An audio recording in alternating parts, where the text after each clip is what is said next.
बिस्मिल्लाहिर रहमानिर रहीम अल्हम्दुलिल्लाहि रब्बिल आलमीन व बिही नस्तईन वस्सलातु वस्सलाम अला रसूलिहिल करीम अम्मा बाद। సహోదరులారా, విద్యార్థులారా, ఎలాగైతే మనందరికీ తెలుసు, ఇది వారసత్వపు విద్య ఒక క్లాస్.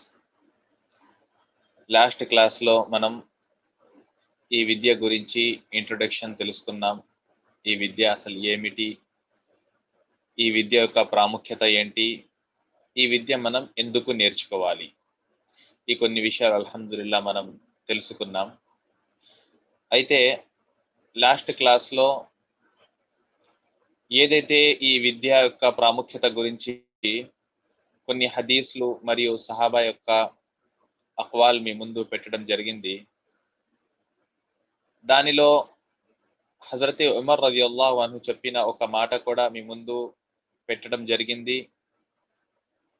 దాని ద్వారా ఒక సహోదరుడు మాకి ఒక ప్రశ్న అడిగారు. హజరత్ ఉమర్ రలియల్లాహు అన్హు ఇలా తెలుపుతున్నారు, ఇల్ముల్ మీరాస్ నిస్ఫుల్ ఇల్మ్, ఈ వారసత్వపు విద్య సగం విద్య అని తెలిపారు.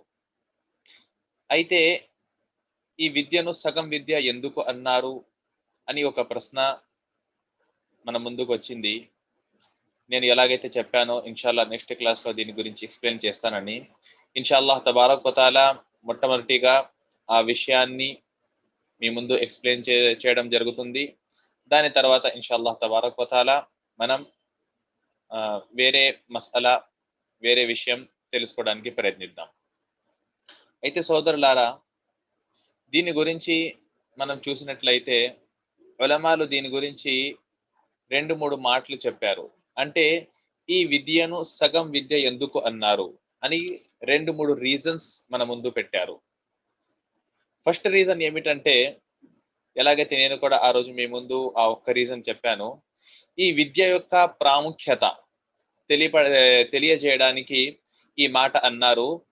ఏదంటే ఈ విద్య వారసత్వపు విద్య సగం విద్య అని. ఈ ఒక విద్య యొక్క ప్రాముఖ్యతను పెంచడానికి మరియు ఈ వారసత్వపు విద్య అందరూ నేర్చుకోవాలి, అందరూ ఈ విద్య వైపుకు రావాలి, ఆ ఉద్దేశంతో ఈ మాట చెప్పడం జరిగింది. మనం చూసినట్లయితే ప్రవక్త సల్లల్లాహు అలైహి వసల్లం కూడా కొన్ని విషయాల్లో ఎక్కడైతే ఒక ఇబాదతులో చాలా పనులు ఉంటాయి. ఒక ఎగ్జాంపుల్ ద్వారా నేను ఇన్షాల్లాహ్ తబారక్ వ తఆలా ఈ మాటను వివరిస్తాను. ఒక ఇబాదతులో, ఒక ఆరాధనలో చాలా పార్ట్స్ ఉంటాయి. ఆ అన్ని పార్ట్స్ లో అప్పుడప్పుడు ఏదైతే ముఖ్యమైన, ఎక్కువ ప్రాముఖ్యత గల అయిన పార్ట్ ఉంటుందో ఆ పార్ట్ ని చెప్పి ప్రవక్త సల్లల్లాహు అలైహి వసల్లం మొత్తం ప్రార్థన దాని మీనింగ్ లో తీసుకునేవారు.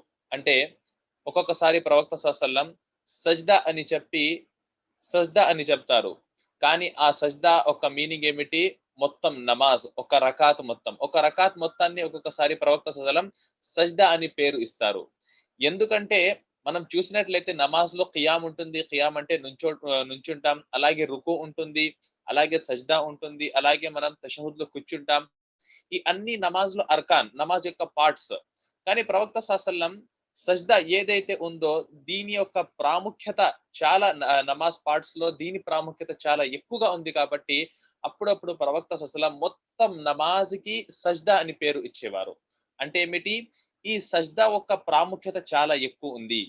ఈ సజ్దా యొక్క ప్రాముఖ్యత చాలా ఎక్కువ ఉంది. ఎందుకంటే సజ్దాలో ఉన్నప్పుడు ప్రవక్త సల్లల్లాహు అలైహి వసల్లం ఎలాగైతే హదీస్ లో తెలిపారో, ఈ సమయంలో సజ్దాలో ఉన్నప్పుడు మానవుడు అల్లాహ్ తబారక్ వ తఆలాతో చాలా దగ్గరగా ఉంటాడు. అంటే నమాజ్ లో ఏ అయితే పార్ట్స్ ఉన్నాయో ఆ అన్ని పార్ట్స్ లో సజ్దా యొక్క ప్రాముఖ్యత చాలా ఎక్కువగా ఉంది. అందుకోసం ప్రవక్త సల్లల్లాహు అలైహి వసల్లం ఒక సజ్దాని మొత్తం నమాజ్కి ఒక సజ్దా అని పేరు ఇచ్చారు. అలాగే ఒకవేళ హజ్ మనం చూసినట్లయితే, ఎవరైతే హజ్ చేశారో వాళ్ళకి తెలుసు. లేదంటే హజ్ గురించి ఎవరికైతే తెలుసో, హజ్ లో మనం ఒకే పని చేయము, చాలా పనులు ఉంటాయి. 3-4 రోజులు మనం ఒకవేళ హజ్ కోసం వెళ్తే ఆ హజ్ కొన్ని క్షణాలలో, ఒక రోజులో 2 రోజులు అయ్యేది కాదు. 3-4 రోజులు మనం హజ్ చేయాలి. హజ్ లో చాలా చోట వెళ్ళాలి. మినా అని ఒక ప్రాంతానికి వెళ్ళాలి. అలాగే ముజ్దలిఫా అని ఒక ప్రాంతానికి వెళ్ళాలి. అలాగే అరఫా అని ఒక ప్రాంతానికి వెళ్ళాలి. అలాగే రమ్యుల్ జమరాత్ అని మనం రాళ్ళు కొడతాము. ఎక్కడైతే షైతాన్ వచ్చి హజరత్ ఇబ్రాహిం అలైహిస్సలాంను హజరత్ ఇస్మాయిల్ అలైహిస్సలాంను తప్పుదారి చూపించడానికి ట్రై చేశాడో, ఈ అన్ని పనులు మనం చేస్తాము. ఈ అన్ని పనులను కలిపి హజ్ అని ఒక పేరుంది. హజ్ లో ఈ అన్ని పనులు ఉంటాయి. కానీ ప్రవక్త సల్లల్లాహు అలైహి వసల్లం హదీస్ లో ఇలా తెలిపారు, అల్ హజ్జు అరఫా. హజ్ లో ఈ అన్ని విషయాలు ఉన్నా సరే ప్రవక్త సల్లల్లాహు హదీస్ లో ఏం తెలిపారు, అల్ హజ్జు అరఫా అని చెప్పారు. అంటే హజ్ అనేది అరఫా, అరఫా యొక్క ప్రాంతంలో వెళ్ళి అక్కడ ఉండి హాజీలు అల్లాహ్ తబారక్ వ తాలాతో దువా చేస్తారు. అల్లాహ్ తబారక్ వ తాలాతో అల్లాహ్ యొక్క ప్రార్థన చేస్తారు. ఇది హజ్ అని చెప్పారు. మనం చూసినట్లయితే హజ్ లో చాలా విషయాలు ఉన్నాయి, చాలా పార్ట్స్ ఉన్నాయి. కానీ ఈ ఒక్క పార్టీకి ప్రవక్త సల్లల్లాహు హజ్ అని పేరు ఎందుకు ఇచ్చారు? ఎందుకంటే ఈ అరఫా యొక్క ప్రాముఖ్యతను చూపించడానికి, అరఫా యొక్క ప్రాముఖ్యతను చూపించడానికి, మరియు ఈ అన్ని పార్ట్స్ లో దేనికైనా ఎక్కువ ప్రాముఖ్యత ఉంటే అది అరఫాకి ఉంది. అరఫాలో రావడం కంపల్సరీ. ఈ అరఫాకి ఎక్కువ ప్రాముఖ్యత ఉంది కాబట్టి ప్రవక్త సల్లల్లాహు మొత్తం హజ్ కి అరఫా అని పేరు ఇచ్చారు. ఈ 2 ఎగ్జాంపుల్స్ ద్వారా నేను చెప్పదలిసేది ఏమిటంటే, ఎలాగైతే ఈ 2 ఎగ్జాంపుల్స్ లో మనం చూసామో, ఒక పార్ట్ ని తీసుకొని దాని యొక్క ప్రాముఖ్యత చూపించడానికి మొత్తం ప్రార్థనకు ఆ పేరు ఇచ్చారు. సజ్దా అని పేరు మొత్తం నమాజ్‌కి ఇచ్చారు. అలాగే అరఫా అని పేరు మొత్తం హజ్‌కి ఇచ్చారు. అలాగే ది ఈ విద్య యొక్క ప్రాముఖ్యత మనందరికీ తెలియజేయడానికి ఇలా తెలియజేశారు. ఏమిటంటే ఈ విద్య సగం విద్య అని. ఇది ఒక reason, one of the reasons. చాలా 2, 3 రీజన్స్ ఉన్నాయని నేను చెప్పాను. దాంట్లో ఒక ఫస్ట్ రీజన్ ఏమిటి? ఈ విద్య యొక్క ప్రాముఖ్యత మనందరికీ తెలియజేయడానికి ఈ మాట హజరత్ ఉమర్ రలియల్లాహు అన్హు గారు తెలియజేశారు. అలాగే రెండో రీజన్ కొంతమంది ఉలమాలు ఏమి తెలిపారంటే, ఒకవేళ మనం చూసినట్లయితే మానవుడు 2 ఆహ్,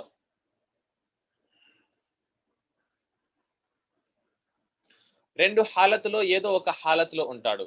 అంటే ఆహ్, మానవుడు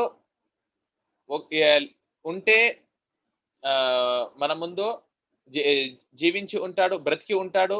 లేదంటే రెండో హాలత్ ఏమిటంటే ఆ మానవుడు చనిపోతాడు.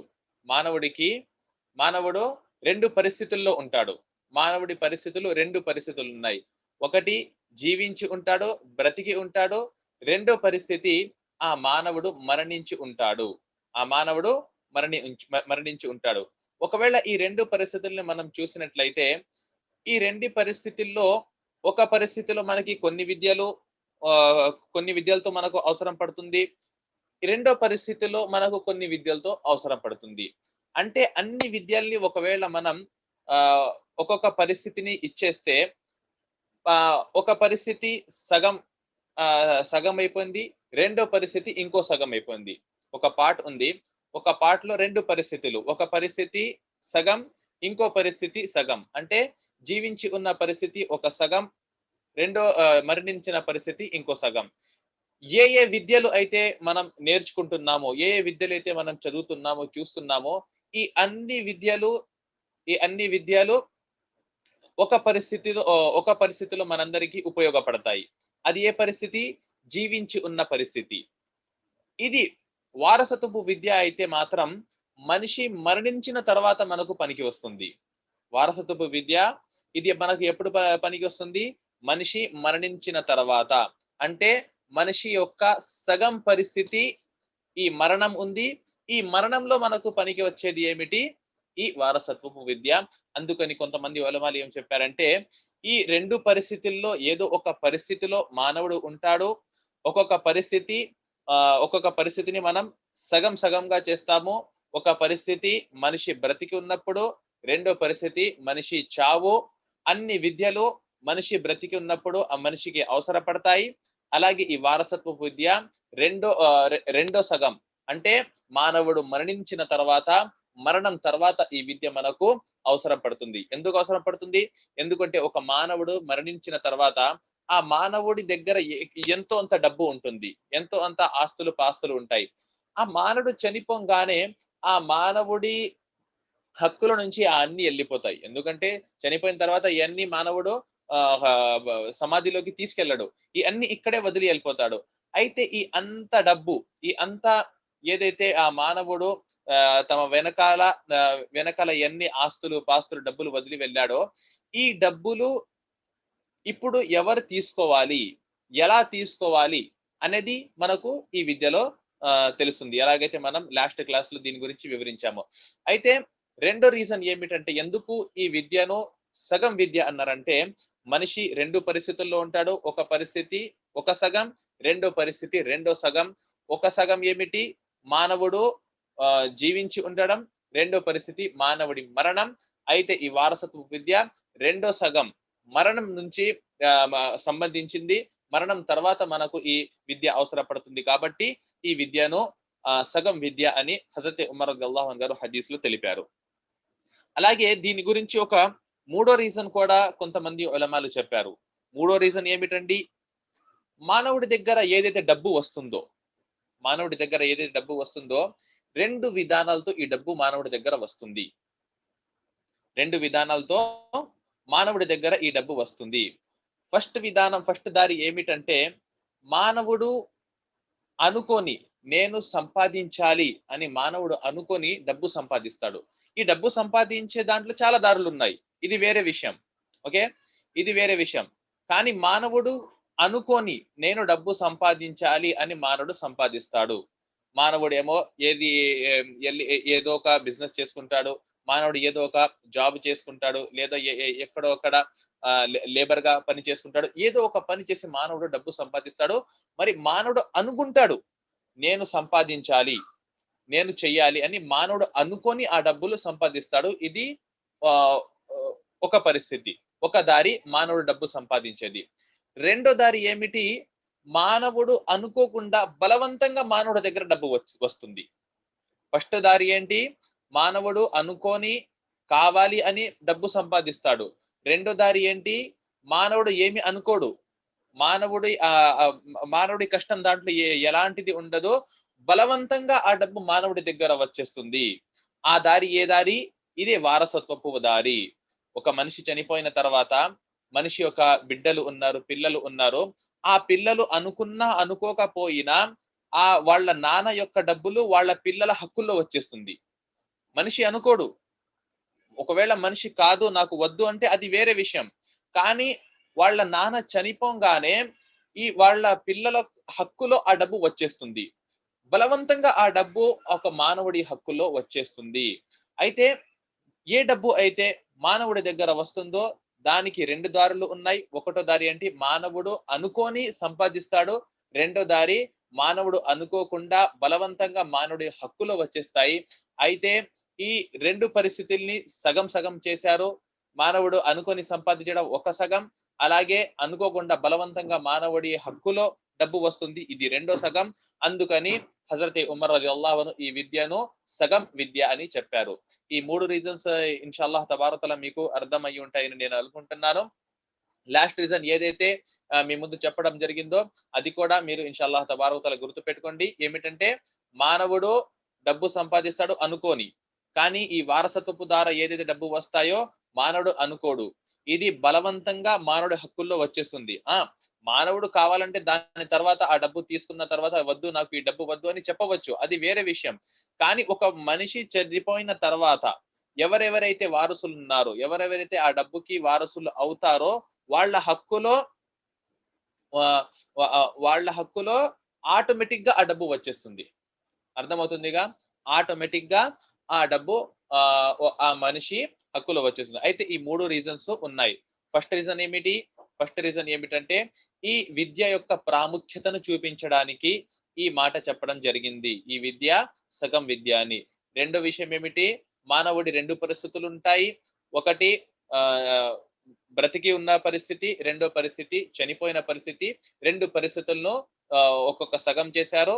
అయితే ఈ వారసత్వపు విద్య ఏదైతే ఉందో ఈ రెండో సగం అంటే మానవుడి మరణం తర్వాత పనికి వచ్చేది. మానవుడి మరణాన్ని సంబంధించి ఉన్న విద్య. అందుకని దీనికి సగం విద్య అన్నారు. అలాగే మూడో రీజన్ ఏమిటంటే మానవుడి దగ్గర ఏదైతే డబ్బు వస్తుందో అది 2 విధానాలతో వస్తాయి. ఒక విధానాన్ని ఒక సగంలా చూశారు. 2 విధానాన్ని రెండో సగంలా చూశారు. ఫస్ట్ విధానం ఏమిటంటే మానవుడు అనుకోని డబ్బు సంపాదిస్తాడు. రెండో విధానం ఏమిటంటే బలవంతంగా మానవుడి దగ్గర ఆ డబ్బు వచ్చేస్తుంది. ఎలా వస్తుంది? ఈ వారసత్వపు ఈ వారసత్వం ద్వారా ఆ డబ్బు ఆ మానవుడి దగ్గర వస్తుంది. అయితే ఈ 3 రీజన్స్ ఈ హజరత్ ఉమర్ రలియల్లాహు అన్హు ఏదైతే మాట చెప్పారో ఈ వారసత్వపు విద్య సగం విద్య అని దాని గురించి ఉలమాలు చెప్పడం జరిగింది. ఈ 3 రీజన్స్ కూడా ఒకవేళ మనం చూసినట్లయితే 3 కూడా ఉండొచ్చు. లేదన్నా ఏదో ఒకటైనా హజరత్ ఉమర్ రలియల్లాహు అన్హు ఆలోచించి చెప్పి ఉండొచ్చు. కానీ 3 రీజన్స్ కూడా రీజనబుల్ ఉన్నాయి. 3 రీజన్స్ కూడా మనకు చాలా సింపుల్ గా ఇన్షాల్లాహ్ తబారక్ తఆలా అర్థమవుతున్నాయి. కాబట్టి ఈ 3 రీజన్స్ వల్ల లేదా ఈ 3 రీజన్స్ లో ఏదో ఒక రీజన్ వల్ల హజరత్ ఉమర్ రలియల్లాహు అన్హు గారు ఈ మాట చెప్పారు. మరియు ఈ రీజన్స్ ని మనం ముందు పెట్టి చూసినట్లయితే హజరత్ ఉమర్ ఏదైతే మాట చెప్పారో అది 100% కరెక్ట్ అయిన మాట. దానిలో ఎలాంటి ఎలాంటి తప్పు ఈ మాటలో లేదు. అయితే ఏ సహోదరు అయితే ఏ విద్యార్థి అయితే ఈ ప్రశ్న అడిగారో చాలా మంచి ప్రశ్న ఆయన అడిగారు. మరియు దాని ద్వారా అల్హమ్దులిల్లాహ్ నేను కూడా దీని గురించి తెలుసుకోవడానికి ప్రయత్నించాను. అల్హమ్దులిల్లాహ్ ఇన్ని మాటలు నా ముందు కూడా వచ్చాయి. నా జ్ఞానంలో కూడా అల్హమ్దులిల్లాహ్ చాలా నేను కూడా దీని ద్వారా చాలా జ్ఞానం నేర్చుకున్నాను. అయితే మహాసోదరులారా ఈ వారసత్వపు విద్య యొక్క ప్రాముఖ్యత గురించి మనం అల్హమ్దులిల్లాహ్ చాలా మాటలు విన్నాము. మరియు దాంట్లో ఏదైతే ఒక హజరత్ ఉమర్ రలియల్లాహు అన్హు యొక్క మాట వచ్చిందో దాని గురించి కూడా అల్హమ్దులిల్లాహ్ డీటెయిల్స్ గా మనందరం తెలుసుకున్నాము. అయితే ఇప్పుడు నేను మీ ముందు దీన్ని సంబంధించిన రెండో విషయం ఇన్షాల్లాహ్ తబారక్ తఆలా ఈ రోజు చెప్తాను. వారసత్వంని సంబంధించిన రెండో విషయం ఇన్షాల్లాహ్ తబారక్ తఆలా మీ ముందు చెబుతాను. కొత్త విషయం ఏమిటంటే ఇప్పుడు మనిషి చనిపోయిన తర్వాత మామూలుగా అయితే మనం చూసినట్లయితే నాన్న చనిపోయిన తర్వాత వారసత్వ డబ్బు ఏదైతే మిగిలిందో ఆ డబ్బు కొడుకులకి మరియు ఎవరైతే చనిపోయారో వాళ్ళ భార్యకి ఆ డబ్బు ఏమో వెళ్తుంది. మాక్సిమం గా మనం సమాజంలో ఇదే చూస్తాము. వేరే వేరే కూడా ఉంటాయి. వేరే వేరే రిలేషన్స్ కి కూడా వెళ్తాయి. అన్ని ఇన్షాల్లాహ్ తర్వాత డీటెయిల్స్ చూద్దాం. కానీ ఏదైతే ఎక్కువగా మన సమాజంలో ఉందో మరియు ఏదైతే తప్పు మన సమాజంలో జరుగుతుందో దాని గురించి ఇన్షాల్లాహ్ తబారక్ వ తఆలా ఒక మాట మీ ముందు చెప్తాను. మరియు ఏదైతే సమాజంలో జరుగుతుందో ఆ మాటలో ఆ విషయంలో ఎలాంటి తప్పులున్నాయో ఆ తప్పులు కూడా ఇన్షాల్లాహ్ తబారక్ తఆలా మీ ముందు వివరించడం జరుగుతుంది. ఆ సమస్య ఏమిటి? ఆ విషయం ఏమిటి? ఆ తప్పు ఏమిటి? దాంట్లో ఎలాంటి తప్పులు ఉన్నాయి? ఓకే. ఫస్ట్ ఏమిటంటే ఒక మానవుడు ఆలోచిస్తాడు.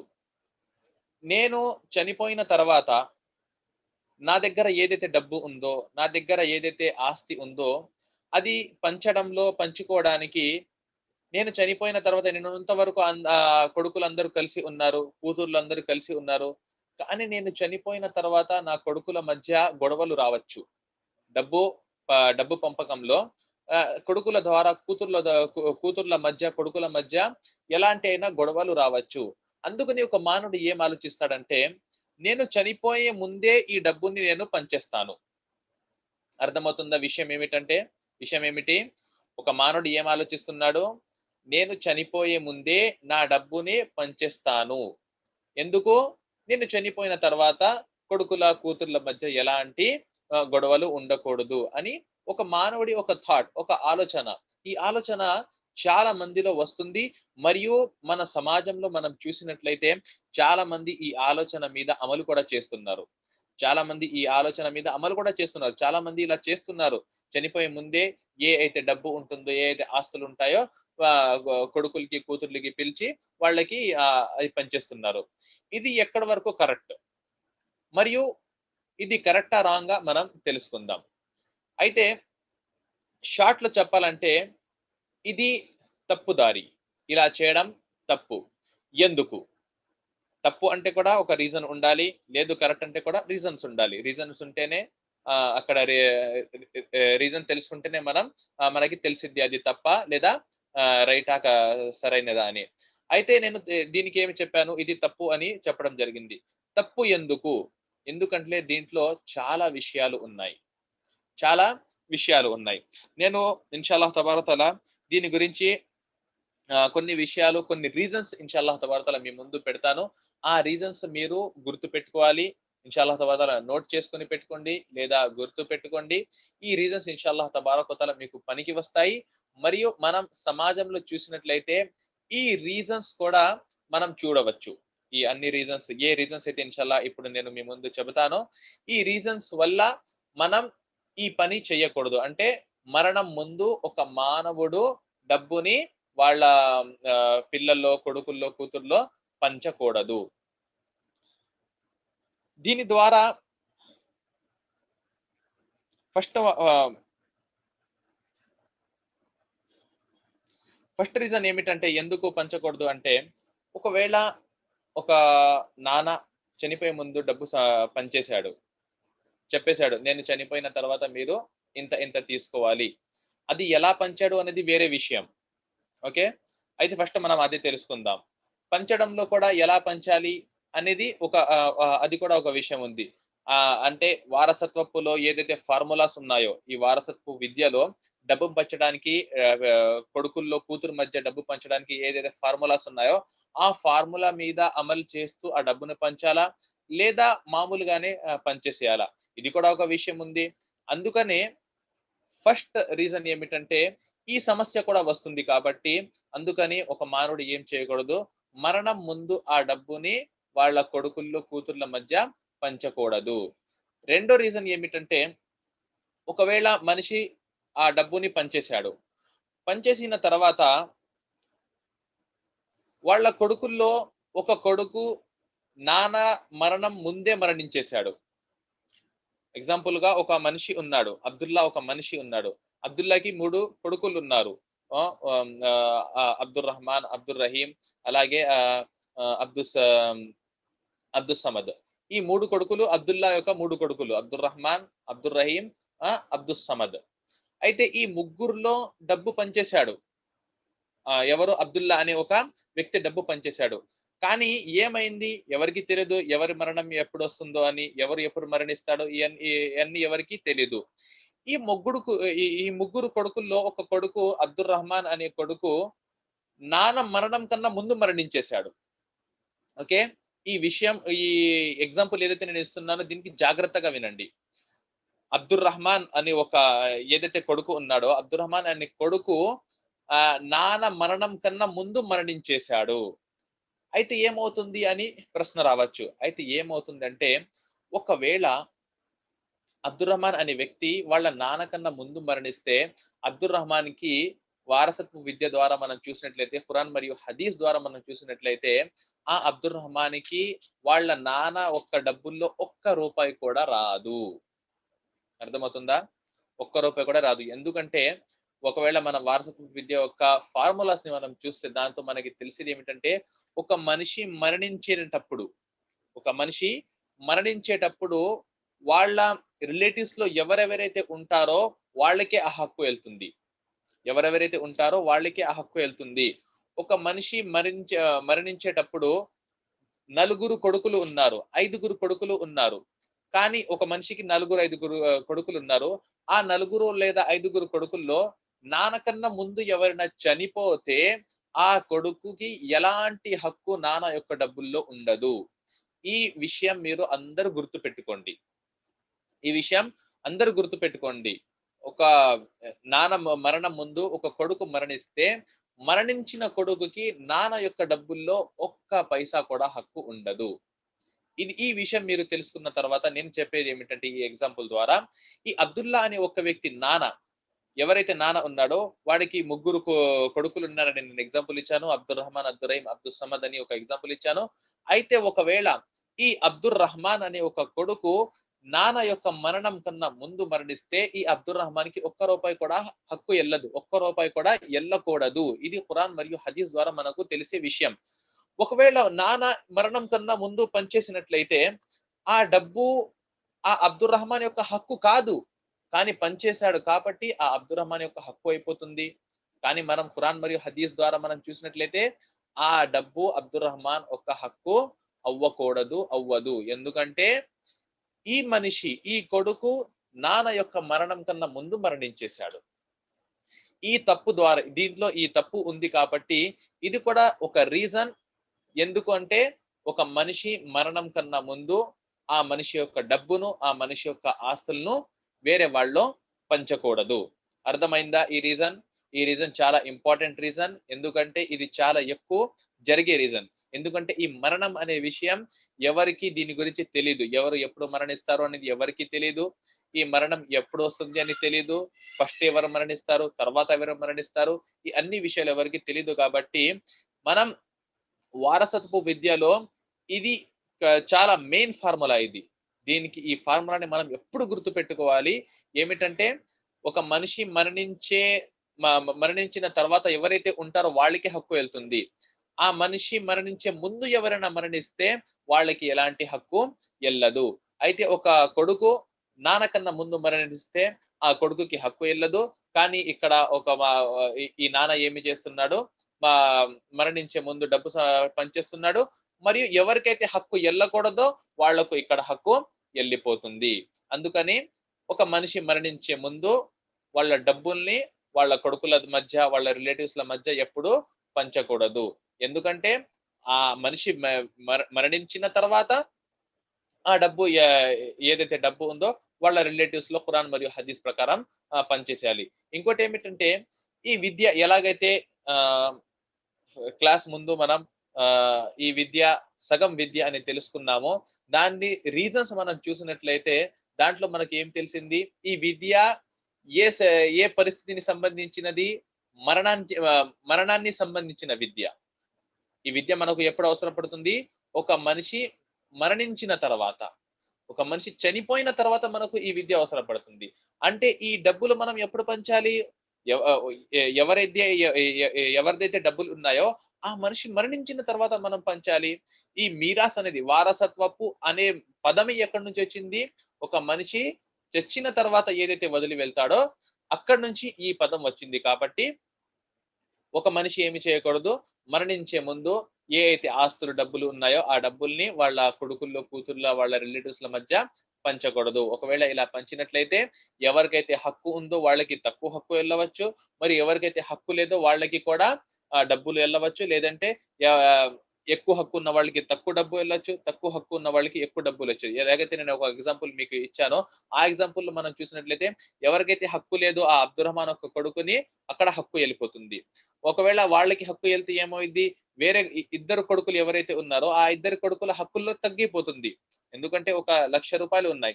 ₹1,00,000 ముగ్గురు కొడుకులకి మనం పంచితే 33,000, 33,000 వస్తాయి. ముగ్గురికి. కానీ ఇద్దరికే పంచితే ఎంత వస్తాయి? 50,000, 50,000 వస్తాయి. అర్థమవుతుందిగా. హక్కు లేని వాళ్ళకి హక్కు ఎళ్ళిపోతుంది. మరి ఎవరికైతే ఎక్కువ హక్కు రావాలో వాళ్ళకి హక్కు తక్కువ అయిపోయిద్ది.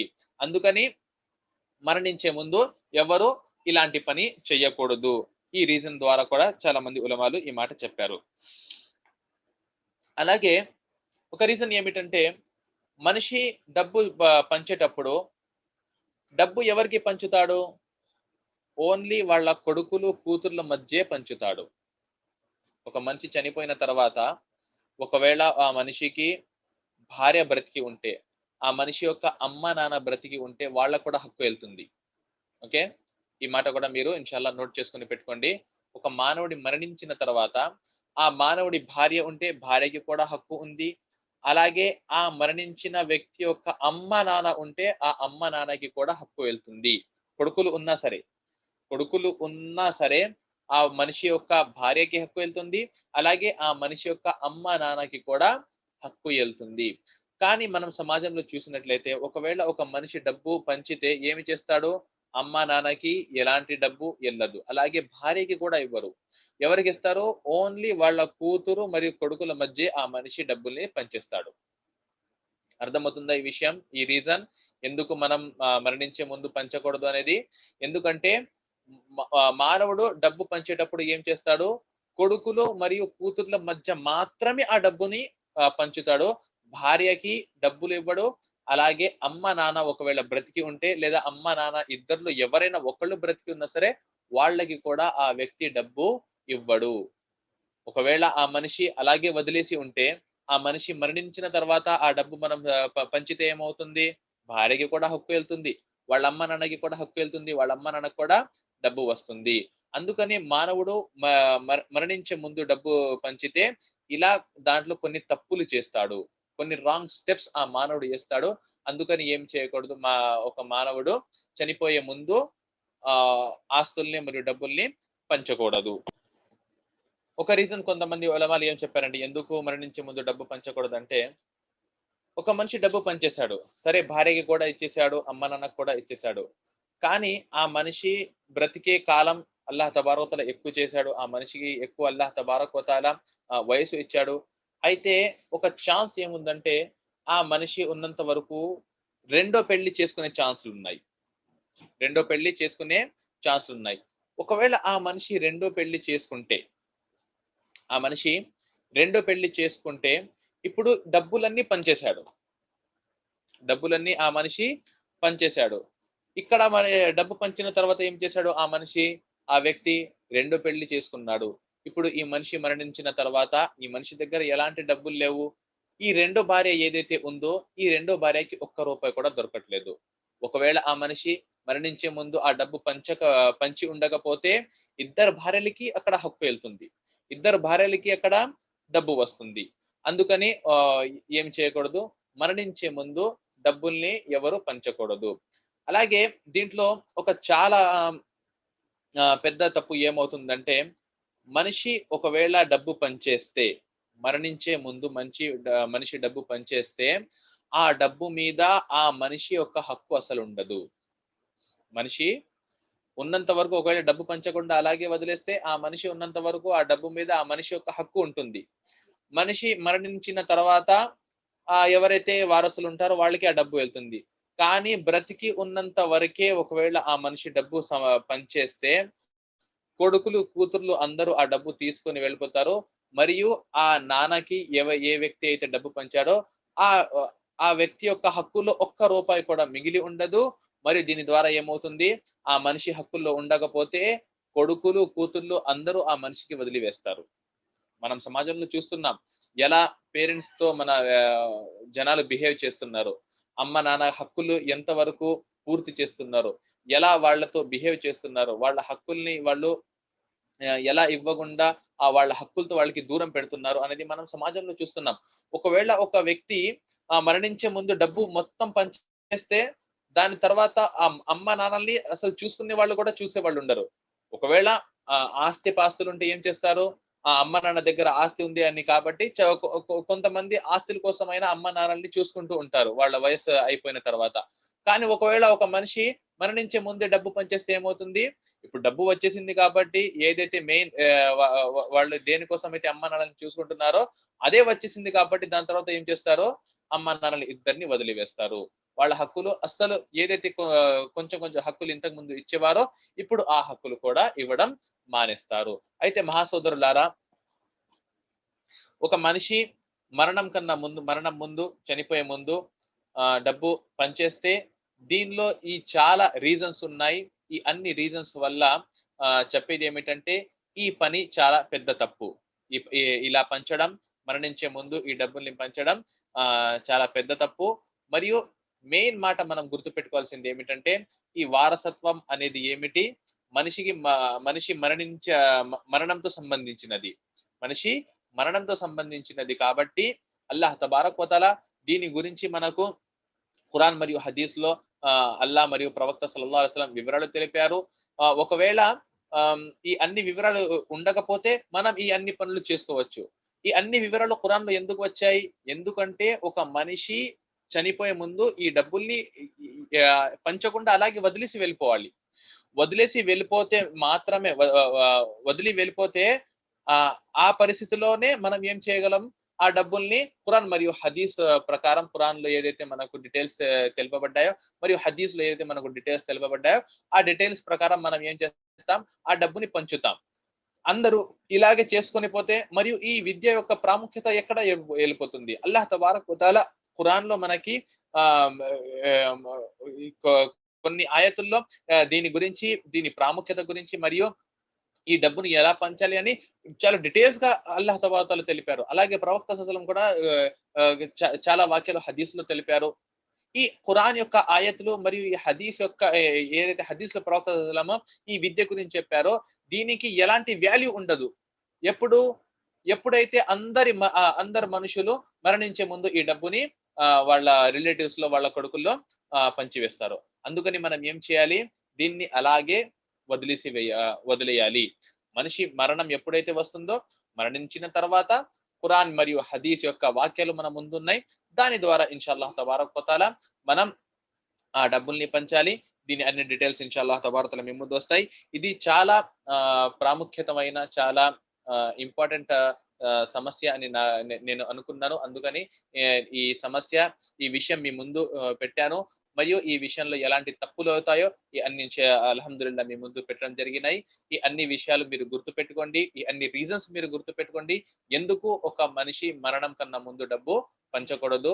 దీంట్లో చాలా రీజన్స్ ఉన్నాయి. కొన్ని రీజన్స్ షరియత్‌ని సంబంధించినవున్నాయి. మరియు కొన్ని రీజన్స్ మన జీవితాల్ని సంబంధించినున్నాయి. ఈ అన్ని రీజన్స్ వల్ల మనం ఈ పని చేయడం చాలా తప్పు అని మనందరికీ తెలుస్తుంది.